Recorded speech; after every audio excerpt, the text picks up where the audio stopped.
ಇನ್ನು ಕಾಂಗ್ರೆಸ್ ವಿಚಾರ ಇಲ್ಲಿ ಕೆಪಿಸಿಸಿ ಅಧ್ಯಕ್ಷ ಗಾದಿಗೆ ಪೈಪೋಟಿ ಹೆಚ್ಚಾಗಿದೆ.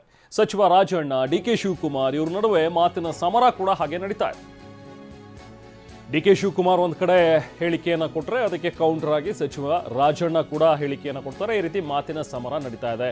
ಇವ್ರ ಬಾಯಲ್ಲಿ ಒಬ್ಬ ಕುಬೇರ ಅಂತಾರೆ, ಒಬ್ಬ ದೊಡ್ಡವರು ಅಂತಾರೆ. ಹೀಗೆ ಏಟು ಎದುರೇಟುಗಳು ನಡೀತಾ ಇವೆ. ಅವ್ರು ದೊಡ್ಡವ್ರು ಬಿಡಿ, ನಾನು ದೊಡ್ಡವ್ರ ಬಗ್ಗೆ ಮಾತಾಡಲ್ಲ ಅಂತ ಹೇಳಿ ಮೈಸೂರಿನಲ್ಲಿ ಡಿಸಿಎಂ ಡಿಕೆ ಶಿವಕುಮಾರ್ ಪರೋಕ್ಷವಾಗಿ ಟಾಂಗ್ ಕೊಟ್ಟಿದ್ದಾರೆ. ಇನ್ನು ಡಿಸಿಎಂ ಡಿಕೆ ಮಾತಿಗೆ ರಾಜಣ್ಣ ಖಡಕ್ಕಾಗಿ ಪ್ರತಿಕ್ರಿಯೆ ಕೊಡ್ತಾ ಕುಬೇರರ ಬಗ್ಗೆ ನಾನೇನು ಪ್ರತಿಕ್ರಿಯೆ ಕೊಡೋಕ್ಕಾಗಲ್ಲ ಬಿಡಿ ಅಂತ ಇವ್ರು ಹೇಳ್ತಾರೆ. ಒಟ್ನಲ್ಲಿ ತಮ್ಮದೇ ಪಕ್ಷದ ನಾಯಕರು ಇಬ್ಬರು ಕೂಡ ಮಾತಿನ ಸಮರ ಇಲ್ಲಿ ಮುಂದುವರೆದಿದೆ.